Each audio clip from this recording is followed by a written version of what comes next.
So there's a 60 to 65% black tax, meaning if you're black, they're going to give you 60 to 65% less than they're going to get white people. Now, I'm about to really mess y'all up.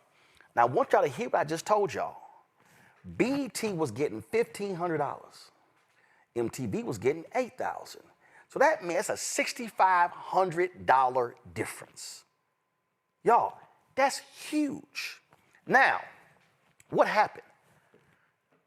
Bob and Sheila Johnson, who own BET, sold BET for $2.8 billion. Bob and Sheila Johnson, John Malone was one of the top investors. So Bob and Sheila Johnson, they got the majority of the money. John Malone made a whole bunch of money as well. So I think they got 1.3, 1.4, whatever the number was.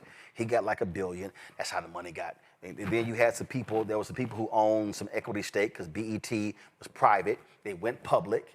And then Bob Johnson took them back private. Okay, so that's what happened there. So here's what was crazy. I'm about to mess y'all up. A lot of y'all have been mad that Bob and Sheila Johnson sold BET. A lot of y'all been cussing, yelling, and hollering.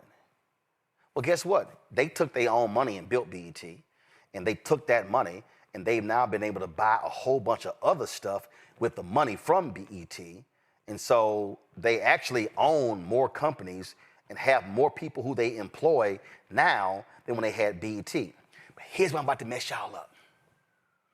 If Bob and Sheila Johnson had gotten fair value for BET's ads, Bob and Sheila Johnson could have sold BET for the same $2.8 billion, but only sold a third of BET, and they could still be owning it.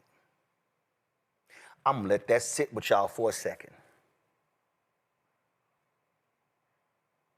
Bob and Sheila Johnson had a black tax not been slapped on them, Bob and Sheila Johnson could have sold BET for $2.8 billion. They could have sold a third of BET. They could have kept 2/3, meaning BET's value really should have been not almost $3 billion, but BET's value should have been $9 or $10 billion. So if there was no black tax, BET would still be black owned, and they would have made the same amount of money and would have been able to buy all the stuff that they bought and still own BET.